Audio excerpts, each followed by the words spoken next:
ശരിക്കും എന്താ സംഭവിച്ചത്? ഒരു 10:43 ആണ്. നമ്മൾ ആ സമയത്ത് ഞാനകത്തായിരുന്നു, അടുക്കളയിലായിരുന്നു. അപ്പോൾ നമ്മുടെ വീട്ടിലും ടി വി വെച്ചിട്ടുണ്ട്, ടി വിയിൽ വാർത്ത കേട്ടുകൊണ്ടിരിക്കുന്നുണ്ടായിരുന്നു. പക്ഷെ ആ ഒരു ന്യൂസും അടുക്കള വാതിലും നമ്മുടെ ഉമ്മറത്തെ വാതിലും എല്ലാം കഴിഞ്ഞ് റോഡിൽ അതിശക്തമായിട്ടുള്ളൊരു സ്ഫോടന ശബ്ദമാണ് ഉണ്ടായത്. അത് ഞാൻ മാത്രമല്ല, ഓപ്പോസിറ്റ് വീട്ടിലെ എല്ലാ ആളുകളും വാതിൽ തുറന്ന് പുറത്തിറങ്ങി ശക്തിയായിട്ട് ഇത് പൊട്ടിത്തെറിച്ചു. അപ്പോൾ ഏത് വാഹനത്തിലാണ് ഇവർ വന്നത് എന്നുള്ളത് നമുക്കാർക്കും കാണാനായിട്ട് പറ്റിയില്ല. പക്ഷേ പല ബൈക്കുകളും അതുപോലെ തന്നെ കാറുമൊക്കെ ഈ റോഡിൽ, ഇത് തിരക്കുള്ള അയ്യന്തോൾ കളക്ടറേറ്റിൻ്റെ തൊട്ടടുത്തുള്ള ഒരു റോഡാണ്. അപ്പോൾ എപ്പോഴും വാഹനങ്ങൾ പാസ് ചെയ്തുകൊണ്ടിരിക്കുന്ന ഒരു റോഡാണ്. അപ്പം ഇത് ചെയ്തത് ആരാണെങ്കിലും അവരെ കണ്ടെത്തണം, പോലീസ് അധികാരികൾ എന്നുള്ളതാണ് നമ്മുടെ മിനിമം ഡിമാൻഡ് എന്ന് പറയുന്നത്. ഈ വീട് ലക്ഷ്യം വെച്ച് ചെയ്തതാണെന്നുള്ളൊരു സംശയമുണ്ടോ? അതോ അല്ല, ഇവിടെ ഇപ്പം എന്തിനാണ് ഇങ്ങനെ ഒരു സ്ഫോടനം നടത്തിയിട്ടുള്ളത്? അതല്ലേ നമ്മൾ ആദ്യം പരിശോധിക്കേണ്ടത്. അപ്പോൾ അങ്ങനെ ഒരു സ്ഫോടനം നടത്താൻ അതിൻ്റെ പിറകിലാരാണ്? ഇപ്പം സംഭവിച്ചിട്ടുള്ളത്, എൻ്റെ കാറ്, ഞാനിവിടെ ഉണ്ടെങ്കിലും എൻ്റെ കാറ് ഇവിടെ ഇല്ലായിരുന്നു. എന്നെ ഇവിടെ ഇറക്കി കാറ് പുറത്ത് പോയിരിക്കുകയായിരുന്നു. അപ്പോൾ ഓപ്പോസിറ്റ് വീട്ടിൽ വെളുത്ത കാറ് കിടക്കുന്നുണ്ട്, ഗേറ്റും. അപ്പോൾ പറഞ്ഞു വിട്ടവർ വെളുത്ത കാറ് ഇങ്ങനെ ഉണ്ടാവും, നിങ്ങൾ എത്രയോ തവണ പത്രസമ്മേളനത്തിന് വന്ന സമയത്ത് കണ്ടിട്ടുണ്ട്.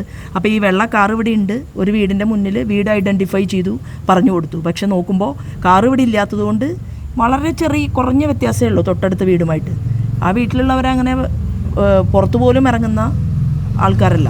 കാരണം അവിടെ ഒരു സഹോദരിയുണ്ട്, അവരുടെ ഹസ്ബൻഡും അപൂർവമായിട്ട്, അതായത് അങ്ങനെ ഒരു പൊതുപ്രവർത്തനമോ അല്ലെങ്കിൽ മറ്റൊരു ഇതിലും ഉള്ള ആളുകളല്ല അവർ.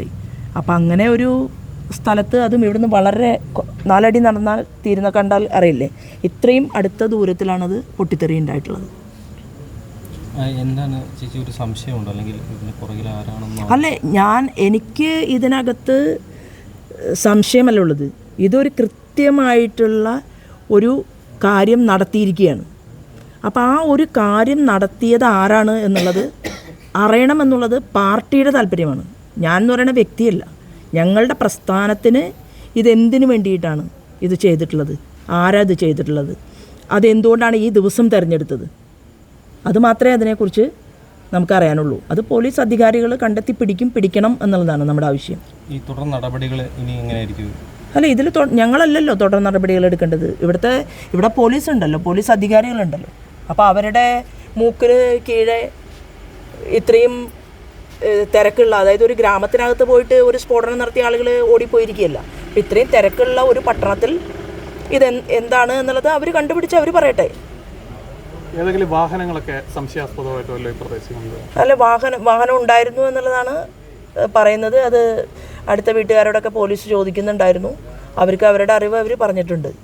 ഈ സ്ഫോടക വസ്തു ഏത് തരത്തിലുള്ളതാണെന്ന് തിരിച്ചറിയാൻ ഇല്ല, ശക്തമായിട്ടുള്ള ശബ്ദം, അതിശക്തമായിട്ടുള്ള ശബ്ദം, പിന്നെ അതിൻ്റെ കുറച്ച് ഭാഗങ്ങളെല്ലാം തന്നെ കിട്ടിയിട്ടുണ്ട്. ഏത് തരത്തിലുള്ളതാണെന്ന് അതെനിക്ക് പറയാനറിയില്ല.